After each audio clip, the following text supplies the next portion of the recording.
Welcome back, everyone, to another episode of Wichita Vice. Yeah, here we are. Welcome back, guys. Welcome back. Hey, here we are, Chris with a K. Let me shout out to my wife, Sarah, my good friends, Mark and Grace, and my co-workers, Oliver and Keontre, guys. Thanks for listening. Hello, it's Marquez, straight from the Fortress of Solitude. Good to be with you guys. Thank you. And your host, Carlos, I want to give a quick shout out, mom and dad and family. Give a shout out to my coworker, David, aka Dooku. Thank you for tuning in. Also, my brother, sister, wife, and the audience. Thank you guys for tuning in. Hey, Chris, can you tell me a little bit about the contest giveaway we're doing? Yeah, let me first have you go here. I need you to go to razorcutinfo.com/Wix, W-I-X site, SITE/RCI 2021. Once you get there, you need to go ahead and follow us on Spotify, YouTube. You'll find all the links there. And make sure you sign up because we're going to be giving away some AMC tickets for Shang-Chi. That is so exciting. It's got great reviews. Oh, yeah. So, hey, make sure you get to that website, follow us, sign up for that giveaway, and look forward to hopefully some tickets in your future to a great movie. All right, thank you, Chris. Okay, well, we're going to go ahead and discuss about the upcoming Marvel and DC Villain of the Month. Also, tune into the new channels that we will be doing pretty soon. Silver Cosmos Movie Review, Anime Insomnia, and Eric's Fly Fishing Adventures. And real quick, we want to give a quick shout out and thank you to our following sponsors. Hey everyone, it's time to put new life into your painting with Chris Arredondo. Call him for all your painting needs, indoor and outdoor. Make all your things look new with Chris. Call him at 316-992-6434. That's New Life Painting with Chris Arredondo. All right, so we're going to discuss about the Marvel side of the Marvel and DC hero villains of the month. First up, Harley Quinn, representing the DC villains. So let's talk a little bit about Harley Quinn here. So, Harley Quinn was created by Paul Dini and Bruce Timm. She appeared in Batman Adventures comic book issue 12, but her first episode was in the 90s, the Batman animated series, and that episode was called Joker's Favor. So a little bit about her abilities. She's a trained psychiatrist. She's an expert gymnast. She's a skilled combatant. And she is very intelligent. So I'll start this off with you, Chris. What do we know about Harley Quinn besides those facts? Most of my impressions originally came from that animated series. I remember the Joker's Favor from there on out, and I feel like most of the iterations of her, especially animated, really followed a lot of that similar take on the character. And then of course we had Margot Robbie's come about in recent years with the Suicide Squad, the Emancipation, or Birds of Prey, and the new Suicide Squad. And I think that's a great portrayal. I think it's given a lot more depth to the character than, she was just Joker's gal. And one of the things I've always liked about DC and Batman in particular is that nuance that, hey, not everyone that's bad is really that bad. There's oftentimes, I think, that Harley winds up, hey, sorry, Bats, I'm gonna let you go because Joke's lost it. We need to get him back here so I can take care of him. Because her love of life as Joker, for so much of her character development and such. So I really like that. It really falls into that same line of Catwoman and Poison Ivy, where there's that line of, are they good? Are they bad? Yeah, they're bad, but sometimes they do these redeeming things that you want to root for them a little bit, get that. So that's kind of where I know, as far much as Harley Quinn. She had the big hammer in the animated series. Yeah, that was I was going to admit the 30-pound mallet. That was, I forgot. To me, Harley and Joker, it's kind of an interesting dynamic because I always felt it was a story about manipulation. Here's this somewhat successful psychiatrist who was manipulated by this psychotic individual, and she saw a side of him that, I can't tell.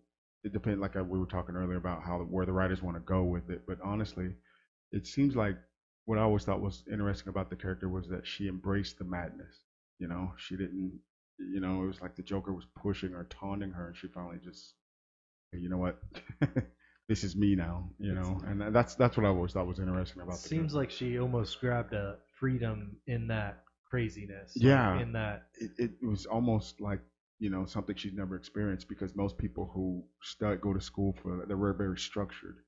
Sure. And structure, it makes it to where, you have to behave, you can't do this, and then all of that just came pouring out. It was like the Joker told her, okay, no, it's okay to let go. It's okay. And so she yeah. did. Yeah. And she's been going ever since. So I don't know Yeah. that I've seen a lot of her growing up times. Have you? no, Is see, there a that's lot the about? thing. As I mean, far as I the feel like characters- Birds of Prey is one of the most backstory that we've gotten. Harleen Frances Quinzel, that's her full name. Sure. As far as her backstory prior to being Harley Quinn, not a whole lot. You don't get to Like see she too wasn't much, necessarily abused as a kid, or something like that. That's- overly forced. I don't think they use that old, tired old Right. trope of the abused now is the It's abuser. I think it's more just a break. yeah, I think that's pretty much what it is. I don't think it's anything like that, or at least not to my knowledge. What What about you, Carlos? On that note, I mean, I don't know if you guys saw this, but during the '90s, when she was appearing in a couple of episodes, when her and Joker got in a fight, I think they displayed first time Yeah. domestic violence. Yeah, I Because think they did. Yeah. He treated her so bad, Yeah. and she's like, she takes it, and there was one episode where she went on her own. I think it was her and Poison Ivy. They Yeah. kind of were doing a little dynamic I duo remember. there. I'm just trying to remember what episode it was, but overall, Harley Quinn just found her way of being a good sidekick and at the same time doing her own thing. And you notice throughout the years, they've given her a little bit of her own, like comic books, and then you've seen her being Yeah. portrayed in other movies as well. Speaking of the movies, I just saw recently the Suicide Squad, and that actress, what was it? Margot Robbie. Yeah, she did a phenomenal job Oh, on this yeah. one. I mean, of course, the first one was still good too. That's fine. But this second one, I saw more of the humane side of her. Yeah. Well, I think it's kind of I feel like they were trying to do that, James Gunn, a little bit, not to say that hey, the first Suicide Squad never happened, but the Suicide Squad is always happening, different players, Yeah. different people in it, and so that's why they brought back Boomerang was in it, or Captain Boomerang, Flag was, and so I feel like they were trying to build a slight continuity, but not this. And Waller was still played by Yeah. the same character.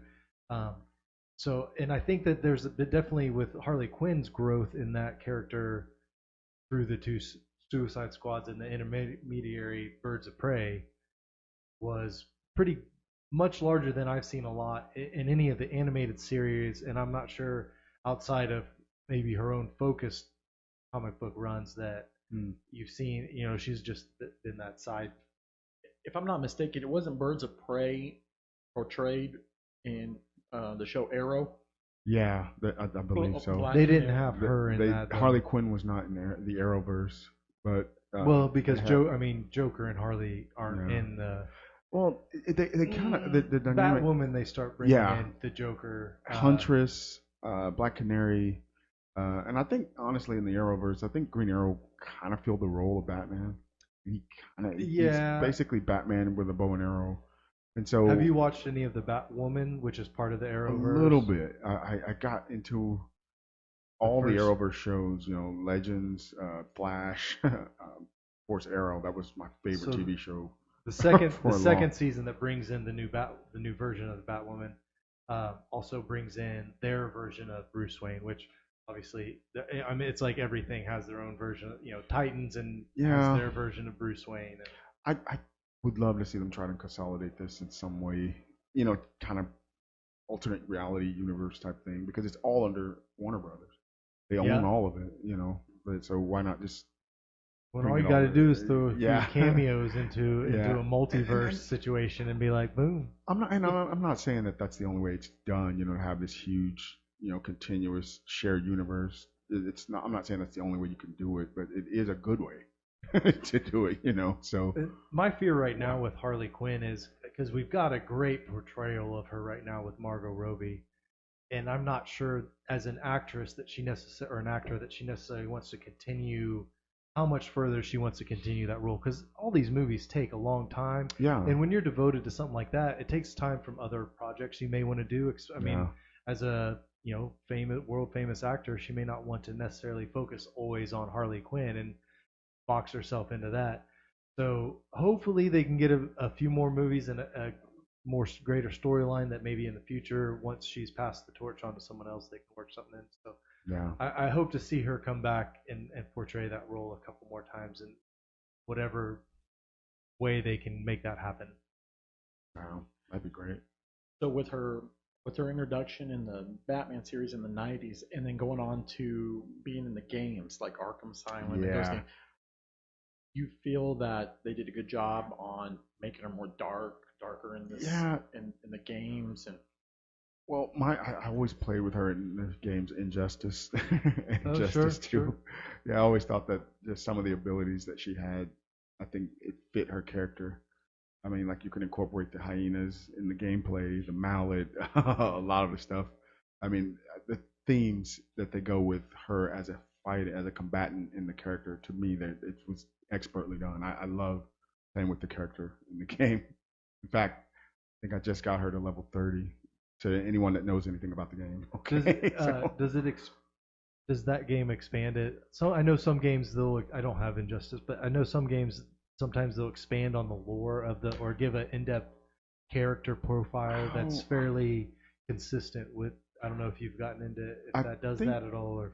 I'll have to go back and play because when you beat the game with the character, you get a specific ending with that character that's Okay. exclusive to that character. And I think her ending, I don't think it goes any further into depth. If you're asking like prior to her becoming Harley Quinn, I don't think it does. I have to remember exactly, but I know it's a funny. It's like I say, Yeah. it's themed. Well, and I know Perfect. like one thing they've got going for right now in the DCEU with the Margot Robbie is they've sufficiently separated her from Joker. Yeah, yeah. And so It's- now because before that, oh, I mean, I don't know that I've seen really any iteration where she's not some way doing his bidding yeah, in some way, shape, or form, that he's not pulling the strings to her actions at some level. And so now, and really in the Suicide Squad, she makes a pretty big statement. I don't want to give any spoilers away as to that fact that she's, moved on from yeah. him. So, Yeah.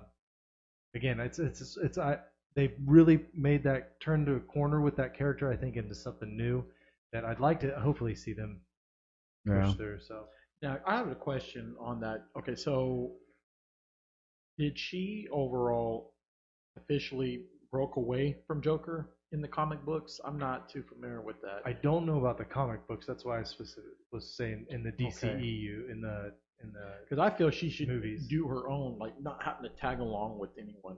I mean, the Birds of Prey movie, she still did phenomenal in that movie, but did the Birds of Prey come from a comic book stream where that is? Yeah, that The was Fat- that was a series, I believe. Fantabulous Emancipation of. Yeah, it was. Well, and that's what that whole movie, really, from her perspective, was about, was getting over leaving Yeah. Joker, because that really happened in David Ayer's Suicide Squad, that she kind of made that break in the DCEU, that she saw Deadshot basically helped her work through understanding that Joker was no good for Yeah, her. he was the rebound guy in a Essentially. way. That was But kind also of helped her to see that, like, whatever you feel for Joker, as much it's not good. Like, you two Yeah. together Oh. isn't good for your own health. Like, Oh, that's a prime example of a toxic relationship. Absolutely. I mean, but and so I think it started there. It really, the Fantabulous Emancipation grew that, and I felt like the Suicide Squad really put a stamp on her and Joker are yeah, but they're on a break. yeah. well, yeah. I mean, I'm sure that there's always going to be a. Well, because it looked Come like she on. was on an official break on that Suicide Squad movie. Yeah. I mean, well, all right. Well, congrats to Harley Quinn on that. So let's go ahead and move on to the DC hero side. We've got Robin. So Robin was created by Bill Finger, Bob Kane, and Jerry Robinson. Robin appeared in Detective Comic Book issue number 38 in 1940. So let's talk a little about Robin. So what we know is he's a skilled fighter. He's an amazing sidekick partner for Batman, and still questionable on his suits, but it's okay. They've made some twerks and not twerks, tweaks, not twerk. I'm sorry. All right. Oh. Hopefully we get it edited on that one. No, leave it in. This is happening live. Okay. Well, all right. Let's start it off with you, Chris. Tell me a little bit about Robin. What you know about Robin? Well, I mean, he's been the Caped Crusaders #1 fan boy for a long time. I don't want to say fan, but I've always had an affinity for Robin. I mean, he's kind of the good part of the. I've always felt like it's Batman's, like it's the good that he's trying to hold on to as he's walking that line of darkness.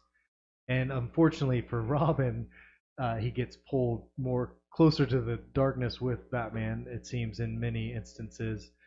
Except for that one Batman Forever with old Val Kilmer George Clooney. Yeah. No, yeah. Val Kilmer. Yeah, he was in that Val Kilmer one. Batman he was in Forever. And of course that was that Chris O'Donnell. I thought played it when he first hit the. I thought they cast him perfect. Yeah, I thought he was Yeah. a great Batman Yeah. to begin with, or Robin to begin with. I thought it was well done the way he was introduced. Unfortunately, I just those Batmans they lacked really Tim Burton's really overall steering the narrative I like he think that did was for the the first whole. two. And Chris, I think on that one was you could tell the difference when Jerry Bruckheimer took over. Once Tim Burton was out, and then Jerry Bruckheimer took over, it was all about dazzle, fireworks, effects. There was too many colors for a Batman. Yeah. Like, why do we see pinks and purples? This is Batman. It's dark, and unless it's Joker, like shooting some stuff off, and he was already gone. But See, I think it was kind of Frank Miller's idea to pull Batman into the darkness. I think Frank Miller was the first writer to use the moniker the Dark Knight. And I think that was when Robin kind of faded from the scene. The darker Batman got, the more distant Robin became, and then the lighter he got, then that's when they. But and obviously the old TV show was extremely campy with Robin, and both Batman. The whole show was campy, but that Robin was, I don't know. Yeah, but I love the character Nightwing, which is what Robin he becomes Nightwing, and it was actually Superman in the comic book that gave him that name. Yeah, and that. I thought he did as well in the animated Justice League series. I can't remember if he did or not. I think he did.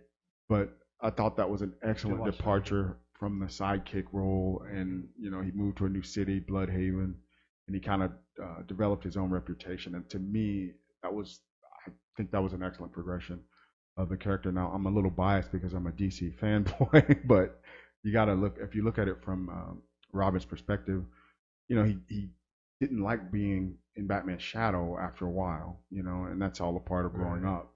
Kids eventually grow up, and they eventually want to do their own thing, and I think that's kind of, people say the sidekick, but I think Robin's role was more of a father-son role. I always felt like Batman, big brother, little brother. I felt like maybe. After his parents died, in the accident, Robin's parents died. I kind of felt like Bruce Wayne filled that role, the fatherly role. He was always very distant, kind of cold. True. But I always felt like he always saw Robin as his son, And it's definitely, I would agree that that's definitely put in the themes of many of those storylines. Yeah, there's one story in particular where after the Jason Todd incident, where Jason Todd was captured by the Joker and then beaten and then Batman thought that he died, and he became a character called the Red Hood, which in a way, the Red Hood is kind of like DC's Punisher.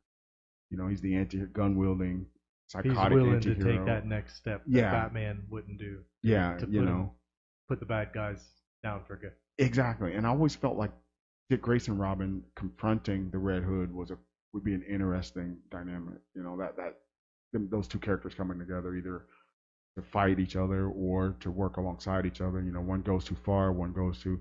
I mean, that'd be interesting to play with from a narrative standpoint. I think to write something like that and have, I think they would have to fight each other Of course, in yeah. order to be able to work together. Yeah. Like, Because their methods are different. yeah, I think it'd be, know. just Yeah. Well, it was like in the movie.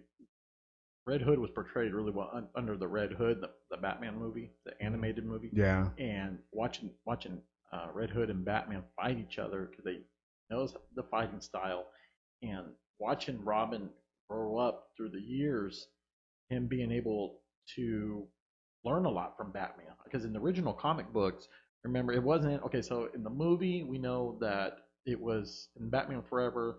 It was Two-Face that killed his parents, but Yeah. the authentic comic book, it was a mafia. It was a mafia. Tony Zuko, I believe. Tony Zuko put a Yeah. hit out on. It was to the ringleader, not necessarily towards the Graysons. It's just they got caught in the. Yeah. and so therefore, I feel that when Bruce Wayne saw, because he saw Dick Grayson's parents die, and so he took him in because remember Bruce Wayne's parents were killed as well when he was Yeah. young. So it was just kind of that flashback, and he took him in because there was what was the age gap? It was pretty big, wasn't it? Yeah, Robin was a kid, I think 16 when Batman first took him in, I believe. I believe it was 16, 17. Not much older than my son, So, But it was just awesome how they just worked together. I mean, especially in the comic books, not comic books, I'm sorry, but in the animated series, Robin's Reckoning. That was when Robin was introduced. I liked his backstory on that, and then going forward, Alfred helping out, fulfilling that role of being that sidekick. yeah. Because they did a good job in the night. Bob Kane and them in the 90s, they did a good Yeah, job I- portraying Robin. Honestly became somewhat of a Batman fan because of that 90s TV series, the animated series. That actually, Bob Kane as the voice, or not Bob Kane. No, Bob Kane's the creator of Batman, but the Kevin Conroy as the voice of Batman, I think that was he had that on just- lockdown for a while. he just had that deep, resonating just voice. You expect Batman to sound like that. That was fantastic. Now everything since then, whenever I see Batman, I expect him to sound like Kevin Conroy's Batman. So, How'd you feel, Chris, when the last scene in The Dark Knight Rises, when what was his name? Jason Gordon-Levitt? Was that Joseph Gordon. Joseph? Okay, when Christopher Nolan left that for the audience and the fans, like, hey, we're gonna leave this as a hanger. And then you see that, they call me Robin. And I was like, Yeah. what? Where were you in the other episode? I mean, there's always going to be something they're going to hang out there for a possibility if the money gets good enough. Oh, they come yeah. back to Certainly. start something, but I think he always knew that he was going to do 3 and leave it at that. And Yeah. Do you feel that Robin should get his own movie?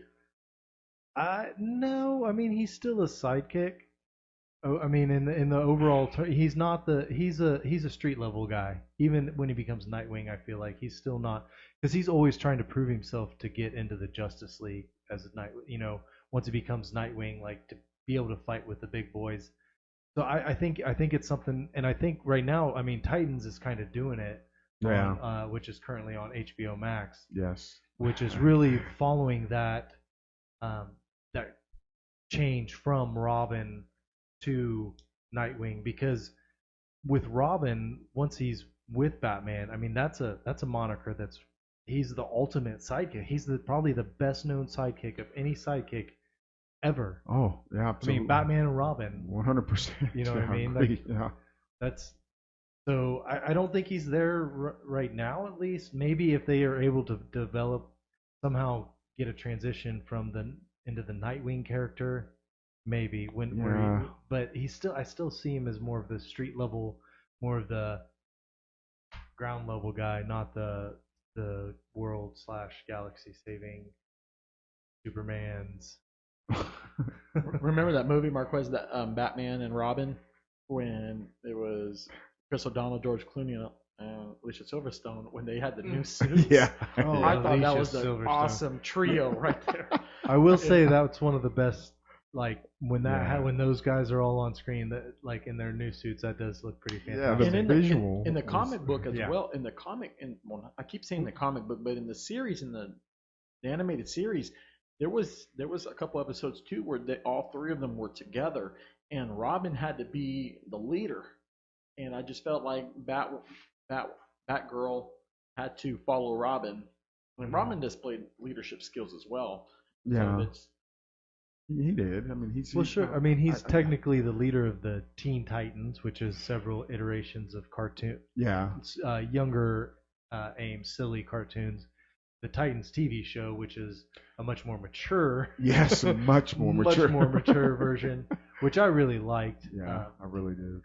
The only way I see Robin really striking out as a main character is if somehow the DCEU can get a streamline that builds from Batman and Robin to Batman passing the torch somewhat, or the Justice League, kind of where the Avengers is at now, they passing that torch to the next generation of Avengers.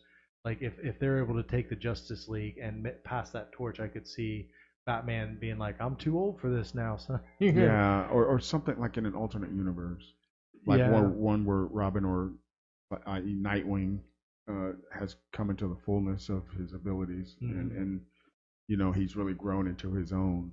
I think that's the only way that'll work from a cinematic standpoint. If they say, okay, well, this is Earth 4, where there is no Batman. Batman was killed by one of his villain or something, or he succumbed to the madness, and he's now in an Arkham, and that happened while he was with Robin, and then say the guilt is what drives him, or something like that. I think that would be a good way to put the character in the forefront, is to put him in an alternate universe and maybe bring him to our universe or something like that. That's the only way that would work. But to progress to that point, there'd have to be too much building. Yeah, way too much building. I don't think they're going to invest that much in the character and the movies. I can't see it. I mean, if I'm wrong, I'll be happy to say, I'll come back to the podcast and say, hey, look, they're doing it. Yeah, I think Robin's always been my favorite because he's able to keep up with Batman. Yeah, as well. Easy. Like, my goodness, he's a young child or a young guy that's able to do these things that a ninja, samurai ninja detective can do. Yeah. All right. Well, we'll look forward to seeing where Robin will go from there. So congrats on the DC side. Now we're going to move on over to the Marvel side. So we're going to start off with a Marvel villain, Rhino. Rhino was created by Stan Lee and John Romita Sr., and he appeared in the comic book of Amazing Spider-Man issue number 41. A little bit about Rhino. He's got superhuman strength, he's got speed, and he's got Rhino armor, razor sharp horns. I mean, his horns are pretty sharp. So let's go ahead and let's talk a little bit about Rhino. Let's start this off with you, Marquez. Well, tell me a little bit about Rhino. Well, Rhino, to me, I always felt like he was just a cheap knockoff of Juggernaut. I always felt like he was Juggernaut's sort of spin-off thing. But there's been a couple of iterations I saw. One recent was in the Spider-Man video game, exclusively for Sony, PlayStation 4. I like the character in that. I mean, he gets his powers from his suit, on top of being, I can't remember if he was a mutant or not. I thought there was different iterations. I thought sometimes he is, sometimes he isn't. It's like I say, continuity eras that Marvel has. It's like different writers do different things. Yeah. But I know his suit is instrumental in his powers. Something that if you can manage to get his suit off of him, you can depower him. He's still, I forgot what his size and strength. He's still a massive individual. But I know his suit, that's pretty much everything for his power, his skill set. And his temperament, he's just mean. Just a mean dude. I mean, he's just, I think they say he's like 6'9", almost 7 feet tall, 500 pounds. That's without the armor. Right. So, it's like the Big Show, basically. Yeah, pretty much. But that'd be a cool casting. But rock solid instead of, I mean, Big Show's kind of long. He's getting a little older now. Yeah. But the backstory was that he's Russian.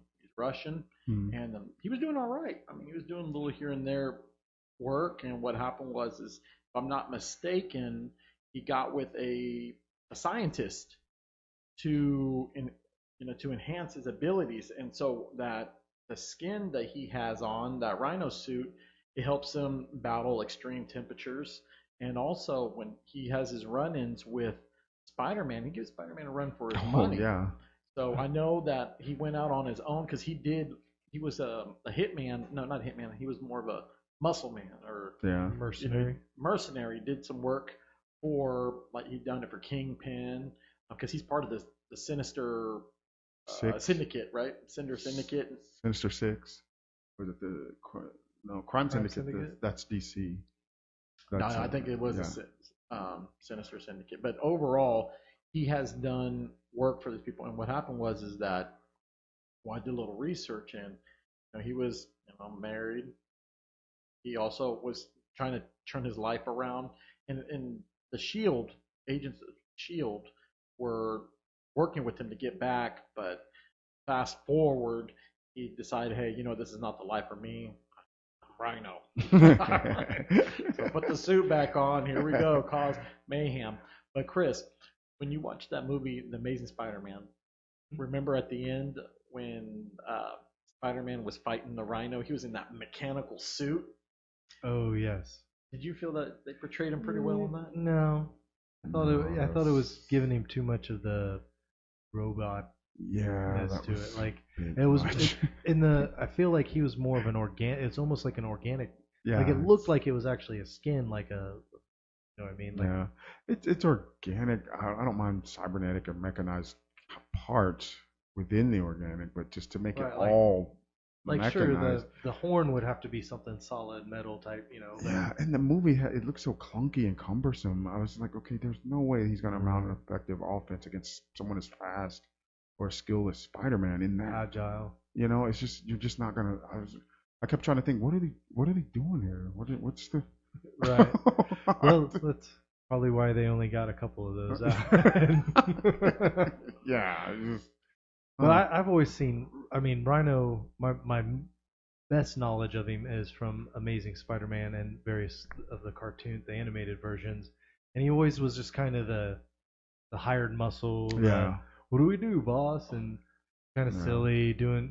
He'd be someone that Spider-Man would trick and catch him in a silly way that we laugh at as kids and still laugh at now. And then when Kingpin has to tell him, "What are you doing stuck in the wall?" Yeah. I'll go get him. Get Spider-Man, and then you go run into the wall and get stuck. Yeah. I mean, it sounds like from some of the stuff you were saying there, like they could definitely expand that backstory on him. The problem is that his powers are. I mean, is there a lot that's really like even Spider-Man threatening level, like major city level? Well, it's like what you said, Marquez. He in the newer cartoons of Spider-Man, he is mutated. Yeah. He's not regular. He's mutated, so that gives him a little bit of an element of power. Yeah. And more interesting. Yeah, I think. One thing, like when you're looking at someone that's mutated to that, if along those lines, someone that's mutated to that extreme, like how do they function in society? Like you can't just walk down the street looking like a giant rhino on two legs. And that's the thing, because me and my brother, we joke about this a lot. Like, say if we had real world superpowers, like say for instance, if we stopped a giant lizard from attacking the city, we can't just go to lunch after that. Right. It's gonna be, you get Lunch the press, you get the press involved. Someone's suing you. Legally, socially, politically, there's so many implications that would come crashing down on you if you just by being just having abilities. So, absolutely. I mean, if you try to put a character like that in a real world context, it doesn't really work. Right. So if you have to almost keep them in, like you said, that silly, goofy, wacky. Like say a guy that's 7 foot tall, 500 pounds, just sitting there. That's going to attract people. People, you're going to get attention because you stand out. So I think that's why he's been sort of relegated to that wacky kind of like goofy supervillain. Is because of that. I think as comic books and comic book make movies, him be part of the crowd. Yeah, as they get more serious, characters like that, they either have to be diminished or altogether thrown in the dust on the shelf. So good point. Yeah. Well, I mean, hopefully when because the new Spider-Man movie is going to be No Way Home is going to be coming out. Hopefully they might expand on that. And if Sony can get together with Marvel or however that's going to work, I'd like to see Rhino portrayed again. But see, Yeah. because they were supposed to do the Sinister Six. Yeah, that was. But now that I coming. remember, no, Rhino's not part of the Sinister Six. He's part of the Sinister Syndicate. Gotta Sinister be. Syndicate. Yes. Sinister Syndicate. Because if I recall, in the 90s, the Spider-Man version in the 90s, it was Dr. Octopus, it was Electro, because Electro, Shocker, no, it was Shocker, yes, I remember now, it was Dr. Octopus, Shocker, then Chameleon, Oh, did it have the alligator guy too? See it? Dr. Lizard, Yeah. Dr. Connors, Yeah. Rhino, and then there was someone else, Mysterio. Yeah. Yes. Okay. Yeah. So if they could do their own, movie, I'd like to see Rhino. Kind of. Yeah. I don't want him to be just a brute. I want him to be able to have some intelligence. That's why, for example, back to the Dark Knight Rises movie, I liked how Christopher Nolan portrayed Bane. Have Tom Hardy have intelligence. Right. I Not, don't want him Yeah. not just like I a told dumb you, I don't want him muscle guy. running into walls and buildings and think, okay. Which is what it always seemed like Rhino was doing in most of the animated things, at least that you saw him. Was like you said, just a lower level of Juggernaut. Yeah, pretty much. But and to your point, as far as that Christopher Nolan's version of Bane, Bane didn't have the venom in that the juice that juices him up or anything, and he was a big guy. Tom Hardy, but he wasn't huge like he is in the comic or in the animated series. He had some huge traps, though. Yeah. He's not a small guy. I'm just saying he was not inhumanly, freakishly huge. And like I say, if they're gonna put Rhino in a real world setting, The Batman Forever one with Poison Ivy. yeah, They did guy make was- even though they didn't Robin. make, Batman yeah, and Robin. Batman Yeah. Robin. They did make him huge, but Yeah. they made him dumb as a monster yeah, rock. like I say, too. it's like they go with that old trope: the bigger you are, you gotta be can't. stupid. Yeah, it's I like had, come on. How did geez. Uma Thurman open the door, babe? Yeah, he did. I think he had a few phrases and syllables. He never formed a coherent sentence at all. It's like what's going on? Okay. Yeah. Oh, But- it's just Yeah. like I said. He's in the Spider-Man universe. Rhino's one of my top favorites. I mean, he doesn't beat Yeah. Green Goblin. Green Goblin is still my favorite villain. But overall, he's there. I mean, I'll get him top five. Yeah. But overall, Top 10. On my phone, that'd be mine. That'd be mine. If we're going on that, probably 8 in the Spider-Man do you Rogues think, Gallery. who would Rhino give? Who do you think out of massive villains? So let's don't go too far like Juggernaut, but let's just say, Okay. do you feel that he could? Who do you think he could take on? It'd You be a think he good- could be like the Thing from Fantastic Four? It'd be a good fight. But Ben Yeah, Grimm that'd is be nice. really powerful. I mean, he's on par with the Hulk. Right. So I mean, I don't And he's know. pretty much indestructible. Yeah. So hey, well let's talk to our stat guy here real quick. So Andrew, so was I right about the Sinister Syndicate? So the Sinister Syndicate actually had Rhino in it, yes. So there's Okay. actually the Syndicate, which, was kind of, that had the Shocker and looks like, I apologize, I'm not very familiar with these characters. But yeah, Electro was in there. So it looks like they actually had just 2 syndicates. So which one of them's just more sinister from the looks of it. You know what I mean? Thank you, Andrew. I So- appreciate that. No, Yeah. by the way, Andrew's our kind of our fill-in for our stats. So Okay. thank you, Andrew. We appreciate that. Good But help. overall, Rhino does deserve to be up there in the top villain. So I still think he can give a run. He could probably take on some of the bulkier characters that we have. I think he could beat Beast in X-Men. Yeah. I yeah. think he could beat Beast. Hold his own. Beast is intellect though. He Well, might. if you're using the smart version of Yeah. depends on In which Marvel, Rhino. in Marvel. Yeah, yeah, Let's okay, stick in okay, okay. Marvel. Yeah, yeah, yeah. In But- Well, no, Marvel. I'm just saying, yeah. But I mean, if you're using the smart version of Rhino versus like you're saying the one, the scientist and stuff like that, If we're just or going, the cartoon one. yeah. we're just going brute strength. I think he could stand and hold his Beast. own with pretty much anybody. Yeah, Colossus I think would be a good matchup with him. What about Captain America? Does he? No, Captain America's not a strength guy. They never. No. Well, I just didn't know with the shield and stuff, with the horn hitting the shield. It won't penetrate the shield, but Right. it'll definitely knock him. You know. Well, that's what I mean. Like, it'd be a good battle because Captain America would have to outsmart him. But Yeah, that's the only way. He couldn't But stand toe to toe. we know for sure, for all the Hulk fans out there to the audience, Hulk, he's not yeah. going to beat no Hulk. No. I can tell you that. No. There's no way. But that's what I was saying. Maybe how about the Thing from Fantastic Four? like he was saying, the thing Ben's pretty close to the Hulk's strength. I mean, I think that the Rhino's quite a bit away from the Hulk. Yeah. How about Juggernaut? No, he couldn't. I mean, Juggernaut has that kinetic energy. Yeah, it's a thing little where different. When Juggernaut's moving, I think he he's- could maybe take Iron Man, give Iron Man a good run for Oh his yeah, you battle. could just crush him in his chest. I can't breathe. He's got his Hulk There's breaker armor on. a hero that we haven't seen yet is a guy named Sasquatch. He's a member of a Canadian superhero team called Alpha Flight. He's a pretty big guy. I think that'd be a good fight, Rhino and Sasquatch. I don't know if they've met yet.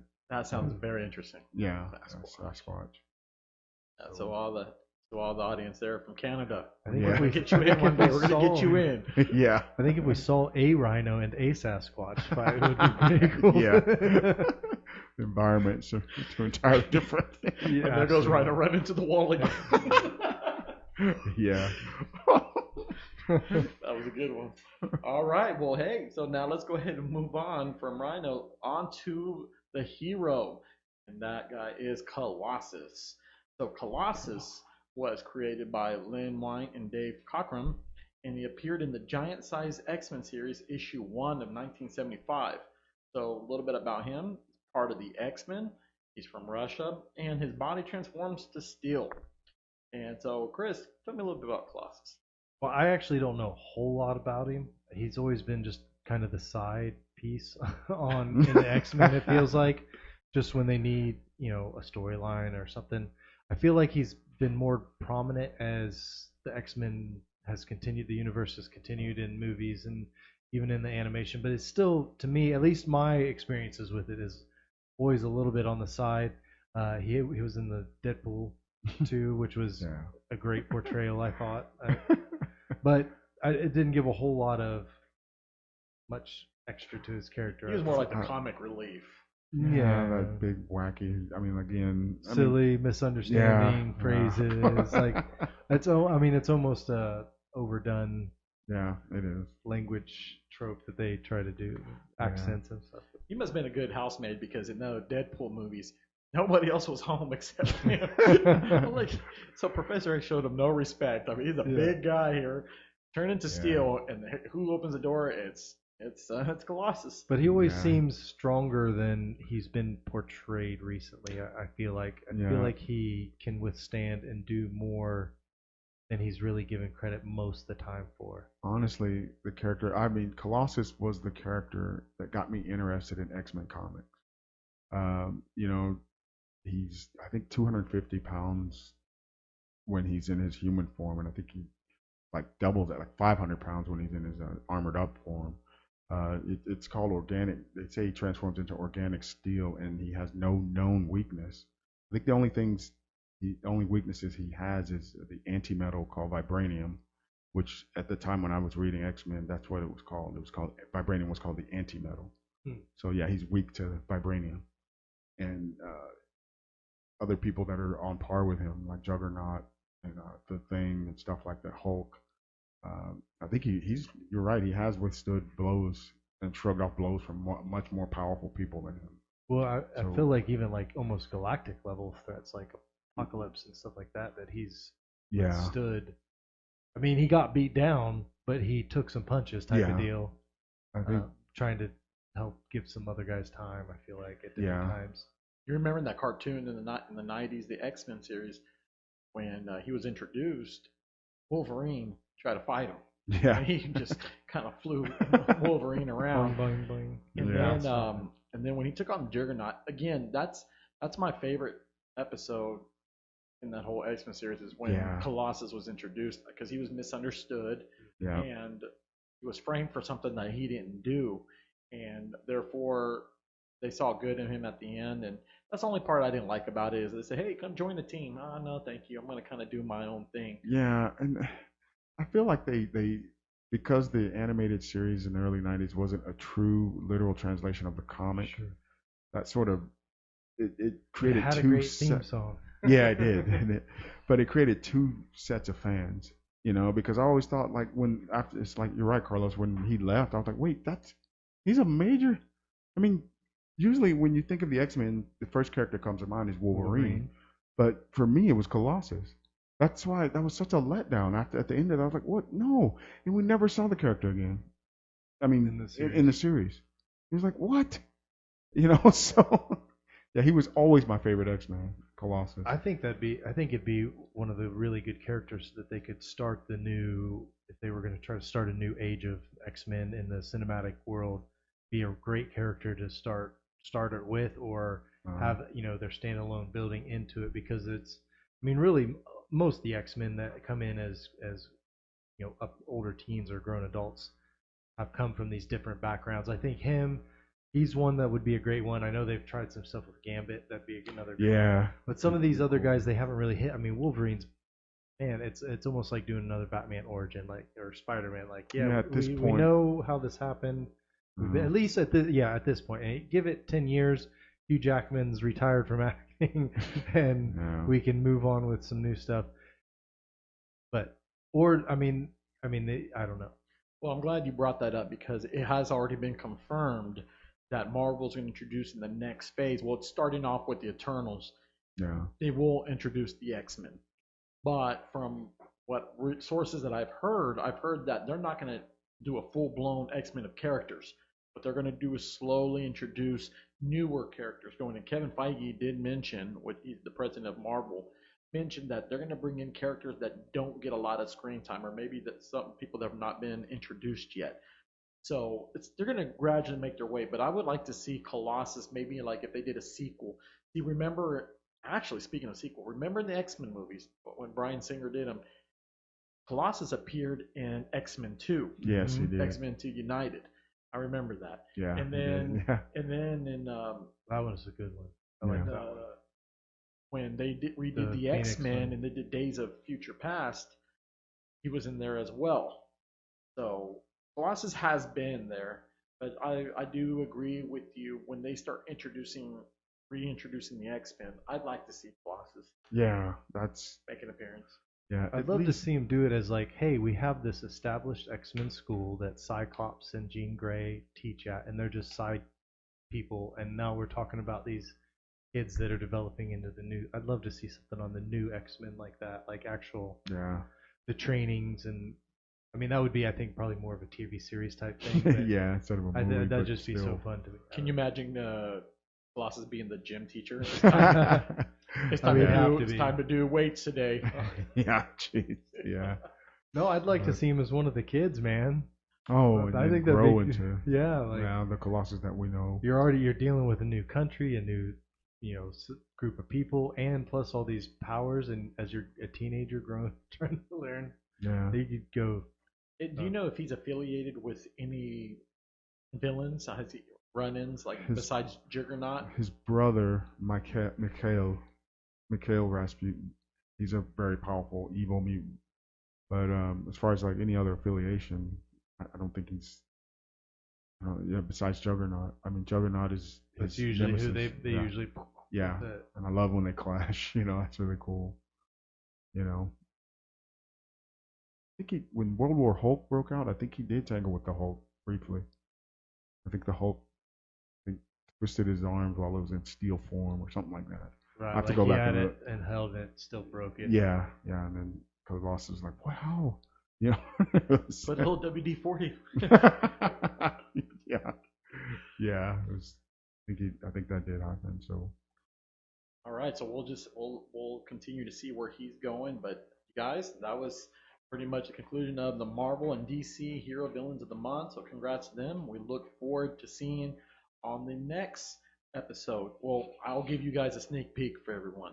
So the next one for sure we can say is going to be Shang-Chi and the Mandarin. We'll give you guys that sneak peek. But if you guys want to tell us which one you guys would like us to cover, like we said before, talk to us. Send us a comment on send us a comment on the YouTube or hit us up on the webpage. And also we're on Facebook, we're on Twitter, and also Instagram. So communicate with us because we would like to hear from you guys. And again, congrats to the hero and villains. So let's go ahead and take a quick break to thank our following sponsors. Are you needing some insurance? Give our good friend Ernie Ruelas with State Farm Insurance a call. Like a good neighbor, Ernie's there. You can call him at 1-316-682-2300, or if you're in Wichita, come see his office at 11330 East Central, Suite 400 at Central in Greenwich. All right, welcome back. So we're going to discuss a little bit about the new show that we're about to introduce. It's called Silver Cosmo Movie Reviews. So Chris, we're going to discuss about Shang-Chi.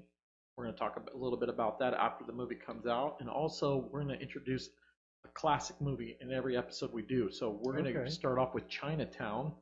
So for the audience that don't know what Chinatown is, Chinatown was a movie with Jack Nicholson. Did he win an Oscar for that? Yeah, I believe yes he did. Nominated. That you got me on that. We got to wait for the. Well, hey, we got to wait for the We'll Silver talk Cosmo about that. review, So right? how we're going to introduce the movies, Marquez, is we're going to do a classic, a current, and then we'll do one TV show. So we asked the audience that if they want a movie to be talked about on our show, to let us know. So that we're going to leave that platform. And those open. movies / shows are any genre. They're not like, obviously, here at Vice we like to focus on our comic book love, but the Silver Cosmos, you're going to be like, Chinatown is a period piece, and Shang-Chi is a comic book one, and whatever that TV show could be, a drama, a comedy, or anything in between. You name it. But please, if you guys are going to tell us a B-rated movie, give us some time, please. I got to find that. We got to do some research. But the reason why this was created, because I love movies. That's one of my favorite pastimes. One of my hobbies is I love watching movies, going to the movie theaters or watching at home. And so I want to introduce that by doing the reviews. I mean, there's multiple channels and multiple platforms out there. So on our end, we're going to just bring it to home kind of thing and just talk. I mean, I won't be able to decipher every little thing, but I'll do the best to my abilities. Do you guys have a rating system for your? Yes, we're going to do 4 stars. We're going to keep it simple. We're going to categorize the basics, like the music, the writing, the directing. Okay. So bronze, silver, gold, platinum kind of thing. 4 stars, same thing. 4 levels of goodness. Or 4. We'll we're going to keep it 4. 3.5. So no, it's a good metric. I'm just asking. It's at 4. So 4 levels. Yeah. Okay. All right. Okay. And also we will do is we're asking the audience as well to tune in and sign up. That's why we're trying to give away these tickets. So to give back to the community. So also another new platform we're going to discuss is Anime Insomnia. Oh, I'm looking forward to that. So that one, again, to the audience, if you have an anime show or a movie that you like, let us know. I really feel like anime is picking up here in the last year. Yeah. So I'm sure it has a lot to do with the COVID and people sitting in their house streaming and just streaming services in general. Yeah. But I feel like every other person I talk to now will be like, "Oh, what you watch anime too?" Like, "Oh yeah," and it sparks a big conversation. Like, bit old, young, big, tall, all the sizes and everything. Yeah, everybody knows something. I mean, Dragon Ball Z is such a popular show. Everybody knows it, even if they don't watch it. Everyone knows they've heard about what it Goku is. And come here. Yeah. But I'm into like the old animes. Like I said, Akira. I like Perfect Blue, Trigun. Cowboy Bebop is one of my favorites, and I think my brother. You are dating yourself with these here, man. I'm more the old generation of anime, and then I was stuck on watching Gundam Wing. I thank my brother for introducing me to Gundam Wing, because from there on out, there's multiple shows. The regular Mobile Suit Gundam, and then all these multiple types. So in that show of Anime Insomnia, I'm so looking forward to reach out to a new group of people that are into those kind of Me things. too. So, I tend to focus in on certain genres of anime usually when I'm flipping through it. So I'm looking forward to seeing what other people like as far as their, maybe top favorites of certain other top genres in the anime. So. One of the things I've always loved about anime, it's their attention to detail. Yeah. It's every show. I mean, I got into sometimes too much attention. Yeah, and that's what I was gonna say. To certain details. It takes a long time for them to tell their story. A lot of anime creators, but you get a much deeper understanding of where they're going with it because of the time that it takes to tell the story. Like Naruto, that was the only anime show that I really, really got into. Yeah. For a long time, I knew all the ninja signs. Me and my son would throw up all the signs. It was funny. It got to where we were greeting each other with Leaf Village ninja signs and That's stuff. fun. Like that. That's fun. Yeah. So, no, I mean, and that was a very detailed series, and I'm glad that. And it had a lot of backstory. A lot of backstory. It was so much depth. I mean, you got to see Naruto grow up. I feel like he's a kid I grew up, I helped raise. Well, and then they bring in Boruto, and his son. Now you got his whole, and they can go generations and generations, and it's not very period specific. No, it's a whole nother world. They have technology, but it's not like you don't see smartphones in it or nothing.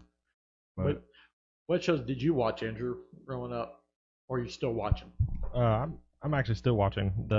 I was just gonna say, like, don't be giving it away because we. That's right. You know what I mean? That's right. Yeah, you're right. Yeah, you're right. But even then, I love watching it, and I'm gonna be on that show, and I'm gonna enjoy just being there. It's gonna be awesome. So I'm looking forward to it. We got so much we'll be discussing about. So as we said before, we're gonna give away the tickets for the movie Shang-Chi and the 10 Rings? 10 Rings. Shang-Chi and the 10 Rings of Legend. Yeah. All right, there we go. Now we got that right. So please, again, follow us. And like I said, let us know how we're doing. I would like to hear from you guys. Absolutely. And so our closing shout outs, I want to say thank you to the family again, to the audience. Thank you for helping us out. Keep continuing with the support from you guys on these channels. And also thank you, Andrew and staff, for helping me out. And also my nephew, Paul, thank you for behind the scenes making the designs. Also, I want to give a real special thank you to the YouTuber and his own channel, Film and Page. Follow him. He's into Dune, and we're looking forward to collaborating with him pretty soon. And we will do a Dune special. Ooh. So if you are a Dune fan, check us out. We will do, we'll talk insights about the characters. We're going to talk about the book, movie itself. So even if you're not a fan, checking us out, and then you'll be a fan of Dune because it's so phenomenal. And there's a lot of name brand characters. I know for all the Jason Momoa fans, and they, hey, they're gonna be there. So check it out. Oscar Isaac and Josh Brolin. Oh yeah, Josh Brolin. I forgot about him. Yeah, Gurney. Yeah, he's in it. All right. Well, Chris, any quick shout outs before we go? I just want to also shout out to the technical guys, Eric and Andrew back there. With the recording and all the guys that do the editing and all the visual stuff for our videos. Looks great, guys. So thanks. Keep it up. Me personally, there's too many people to list here. If I gave a shout out to every wonderful person in my life, I just want to say thank you to everyone on YouTube and also the technical guys here. I'm not sure who's all working behind the scenes. Andrew. Thank you, guys. All right. We'll see you in the next episode.